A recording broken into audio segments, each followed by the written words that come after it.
All right, today we have something that I really think you are going to love. We're talking about philosophy, and we're actually talking specifically about William Durant's book, The Story of The Philosophy. Story of Philosophy. Yes. We're actually going to take one thing out of this and kind of talk about it because I feel like it is a major thing that Facebook, social media doesn't ever consider when they're having conversations.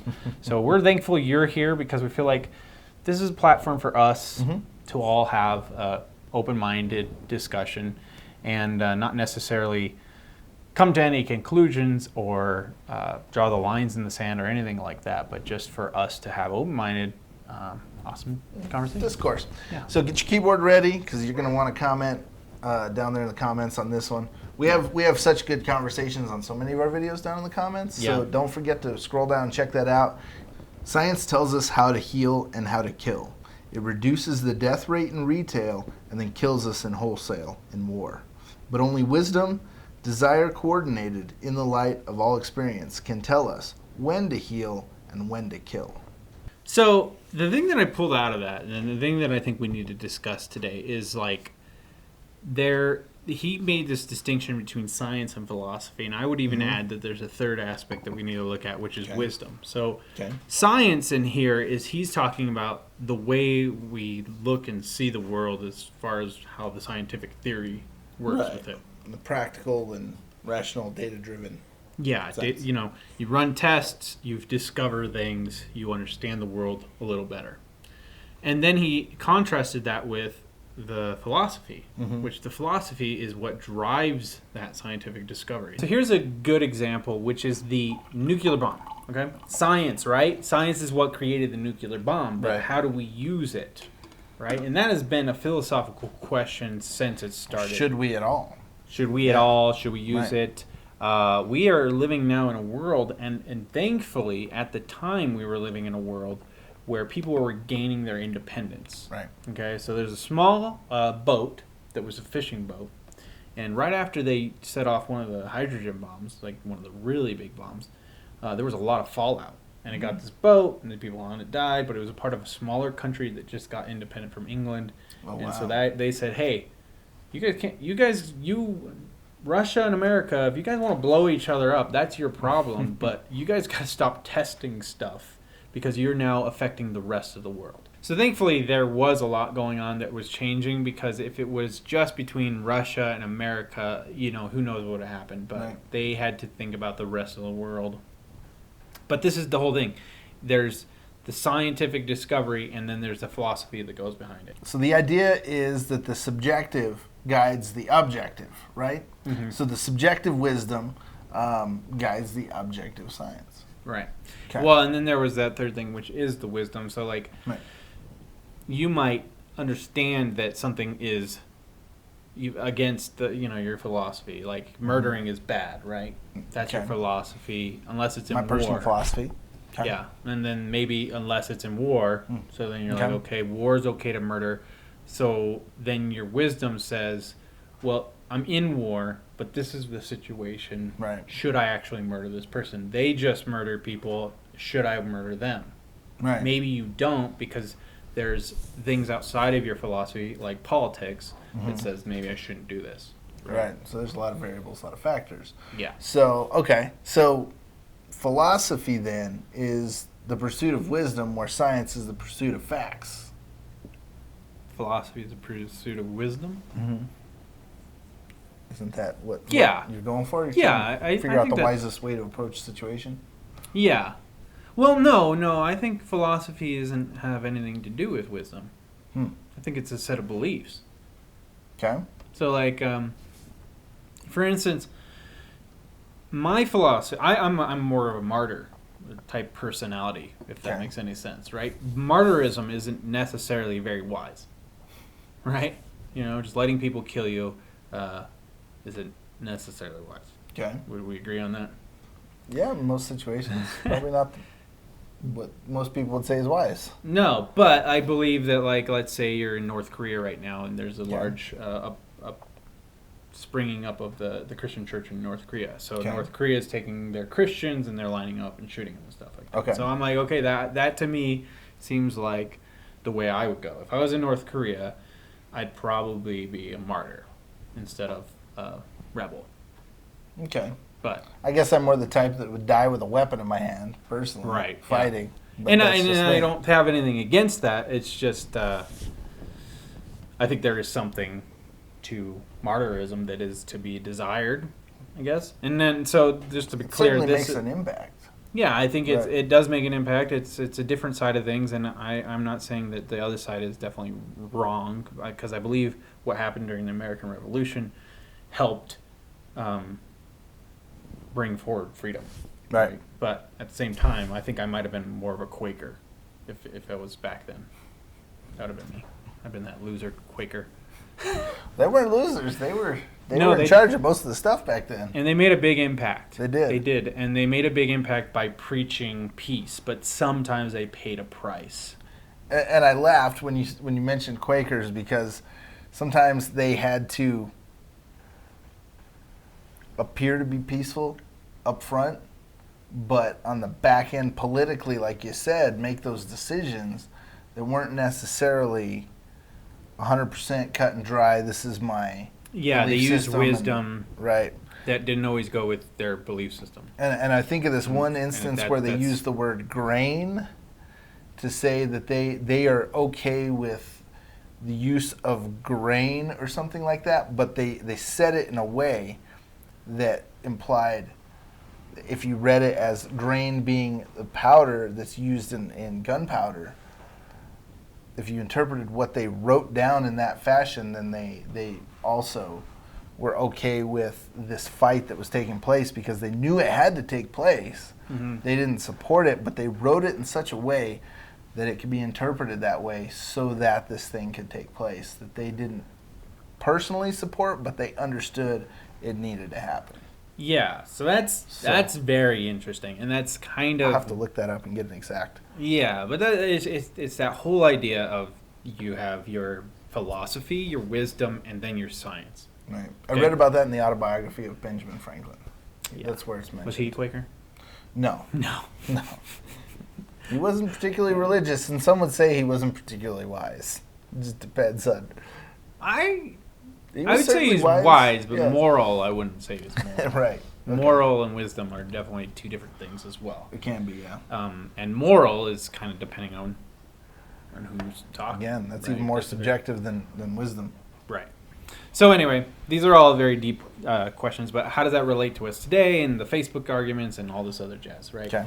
So like today, I feel like a lot of times our conversations never get to happen because we don't think about philosophy being a thing. Like murder is just wrong, right? Okay. So if I say murder's wrong and I'm a Quaker type personality or a martyr type personality, and then you're telling me that you're Pacifist sort of thing. pacifist, yeah, Okay. and you're telling me you're pro-war and pro-guns and this stuff, I could be like, I'm not talking to you because you were talking about things that are totally against what I think, and therefore you must be a fascist.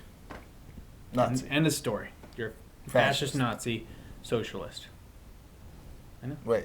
Yeah, I put them together, Okay. even though they were opposing forces. But whatever. Well, no, Nazis were socialists. The National Socialist No, Party. the Socialist Party. Oh, it's communist. Right. They were against the communists. They're communists. They were pro- Socialist Party, pro-socialist. anti-communist. Sorry. Hello, darkness, my old friend. See, not even the Marxists can get along. I don't want to use my ideas of martyrism or pacifism as a shutdown of not listening to Joel at all about the military stuff, right? You know, Shoot them all and let God sort them out. Is that what you don't want? that's your philosophy. Okay. No, No, it's not. But Kidding. it's fun to say. It is. Yeah, that's a good. That's a good slogan. I'm gonna put that on the back of my Put on a car. T-shirt. No, I'm not. Neither should you. I don't think you should. Not today. Not today. Some pacifist's gonna shoot you if you put that on your car. Right? I'll be tolerated to death. With a bomb, not guns. Right. Remember, pacifists use bombs, not guns. That's Right. that's what I've learned Exactly. from American politics. Right. Um, Nobel it- Peace Prize winners do every 20 minutes during their 8-year presidency. But anyway, on Oh average. boy.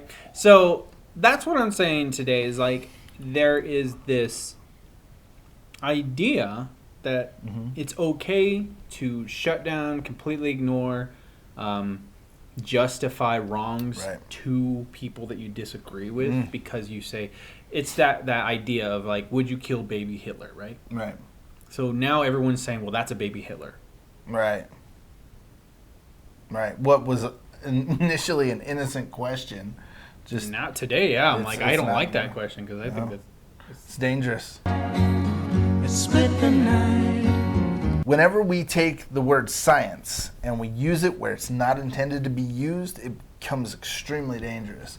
Right. It's just like somebody taking the Bible and using it where it's not meant to be used. That has obviously become very dangerous in the past. Yeah. And Christianity has taken a huge hit for that because people have Rightfully taken so. the Bible and said this justifies that.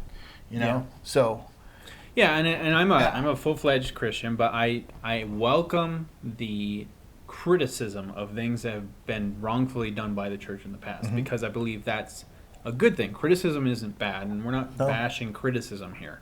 We're just saying, like, completely saying, well, if you're a Christian, you must be like the whatever. Right. Name a Christian thing that happened that was, people getting blown up for no reason. right, That's not me. I'm Right. not like that. I don't believe in that. I just said I was a pacifist, right? Joel might be like that, but I'm not.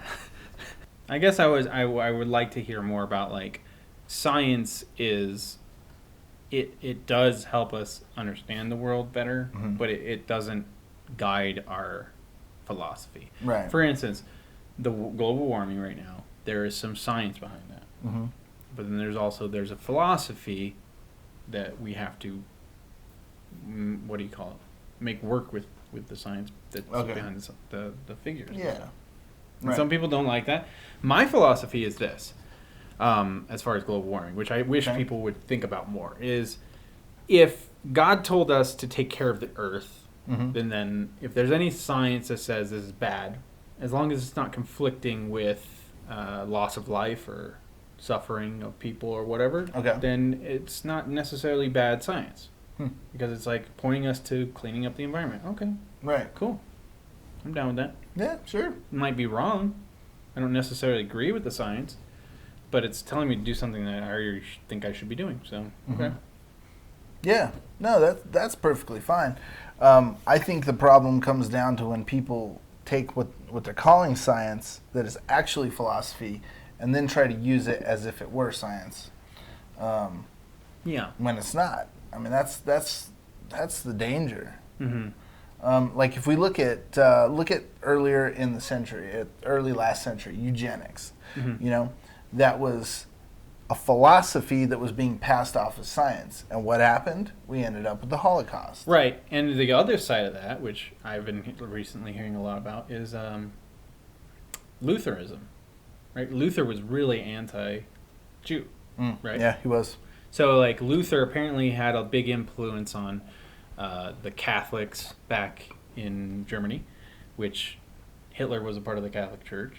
And so he had a lot of that stuff going on. Plus, then he had his natural science that he was also incorporating. So, like, there are a lot of different things that were happening in Germany at that time that influenced Hitler to do his thing.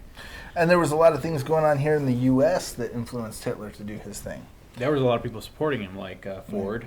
Ford was supporting him. Who else? He was Time Magazine's Man of the Year. Yeah. The year before World War II started, before he invaded Poland, he was Hitler. He was Time Magazine. He was Hitler. He's Hitler's Man of the Year. He was his own Man of the Year. Well, he was. He's all about himself. But he was Time Magazine's Man of the Year. Why? Yeah. I mean, we'll mention that, but then nobody says why. Well, it's because his ideas were very popular at the time. Mm-hmm. Yeah, so there was a philosophy that was based in the idea that we can further the human race in a good way, right? And that poverty was genetic. Yeah. So, like, if we take these mindsets in, it's like, yeah, poverty's bad, and we want to further the human race in a good way. This guy's talking about doing that, and he's coming from a country that's poverty-stricken, and so many bad things are happening, and they're figuring a way out of that. So it's merciful to poor people to sterilize them so they can't reproduce. That's merciful, right? Right. No. No, it's not. Obviously, looking at it now, we don't think that at all. But at the time, that was the prevailing thought. These poor people, you know? Why would we put more people through that suffering if we can help them not do that? Yeah. So these were the ideas at the time, and whatever reason, people were not taking a hard look at it. Right. And this was all over the place, and people just supported that. So today we have the same problems happening on two different sides. I will say this is two different sides. One side is saying these are problems, and the other side is saying these are problems. Right. And if we're not able to come to the table and have discussion, that's where the problem is. That's where the real problem lies. Yeah, so the trick to it is understanding what is my philosophy and what is real fact. Where does the philosophy and fact separate in anything you read and hear? That's really the thing to take away, I think. And that's why I think it's important to learn about the history of philosophy from a book like The Story of Philosophy. That way you can begin to understand, oh wait, okay, this guy just said this. How much of that, now he's acting like this is science, how much of that is his philosophy, his narrative, and how much of it is actually the evidence he's trying to present? Yeah. So, how would somebody go about doing that, you think? What? Dissecting the two. Dissecting to what? Like, this is the philosophy, this is the narrative, and this is the fact. I'm all confused now. So how would somebody, say somebody got a piece of news, piece of information, read an article, Okay. watched the YouTube video, how would they be able to separate this is the narrative, this is the fact? Yeah, because there's a danger if you are listening to somebody like Hitler. People hearing without listening. How do you end up not supporting something terrible like this, but still keep an open mind? Well, I don't think there's a quick, easy, hard and fast answer. You know, it's not so easy because whoever's presenting the information has complete control over what they're presenting to you, so they can take their philosophy and present it as fact to you. Yeah. So there's no way to say, oh, well, he said this set of words, so that means this is a fact. Well, no, not necessarily. Yeah. Somebody could agree with you on so many different things and be coaxing you into possibly the okayness with killing. And in fact, that's a common neuro-linguistic programming technique, is to agree with you on lots of things, but in a way that is guiding you down a certain path of something you don't necessarily agree with. Right. And this is what we get when we see things like there's been rise in hate crimes. Then you have things like the lynch mob at the Berkeley campus. Right. I mean, lots of people justifying what they're doing because people are agreeing with them, and they're doing it for the betterment of the world, because they truly believe that. So how do you avoid that? And honestly, this is what we think. We both agree on this. We've kind of discussed this a few times, but it's not necessary that you can go into a discussion with somebody and they're going to tell you all the truth and it's going to be okay to listen to them. But the deal is they are going to try to trick you or convince you or actually have a decent conversation with you, depending on who you're talking to, but it still could be the wrong philosophy. Right. And, our opinion is murder is bad. War might be okay, but murder is bad, right? Right. So if somebody that's trying to convince us it's okay to go out and do a school shooting, not cool, right? So what we have to do ourselves is understand our philosophy and understand that it's separate from facts and science and statistics and whatever. It's separate from that. Our philosophy stands without that. Right. You know? Yeah, you have to be able to first within yourself separate, this is my philosophy, these are the facts out there in the world. You've got to have a reference point. There's got to be a cornerstone and a reference point for you to make those proper and moral judgments from. And they have to come down to, like, the very simple things. Right. If you make your philosophy about the complicated things like communism or capitalism, if you make that your philosophy, that's when you can coax in, because you're taking this intellectual concept like communism or capitalism, and that's very complicated, and things can be justified to further those things. Right. But communism and capitalism, they could be neutral things. Capitalism seems to be a little bit more manageable, than communism, because communism is kind of top down and capitalism is kind of bottom up. Kind of. I say kind of. I'm not. In theory, it is. In theory. practice, it's not always. Same thing with communism. So I'm just saying that, but that's where it gets complicated, because Right. you say, well, the furthering of life will come from these philosophies. So it justifies murdering at these levels. Right. And that's where we say you have to say murder is wrong, and this is what murder looks like. Right. It's a simple concept. Murder is wrong. Right. Not Right. the furtherment of the world to Right. totalitarianism, I whatever mean, it's called. It kind of comes down to whether or not you believe in the Bible. I'm going to look at the structure of the Ten Commandments, and I'm not saying you have to adhere to them specifically, but what was done is there was simple building blocks that were taken to build a more complex moral framework. So it was like, these are the immovable blocks that you're supposed to believe in. Based on this, we're going to now create a law for a people. And that's kind of what you have to do for yourself. You have to say, okay, what are the building blocks of my worldview? What are the things that I am not willing to compromise? Okay, these are my things. Now I can now take information, compare it to that to justify or to find out whether it is true or not. Right. And if it meets your criteria, then it's something that you can consider to take on as your own, as a believable thing. Yeah. And you must also do that in reverse to find out what is the narrative that's being handed to me. What is the basic building blocks of that person's opinion, that person's worldview? What are they filtering the information through before they give it to me?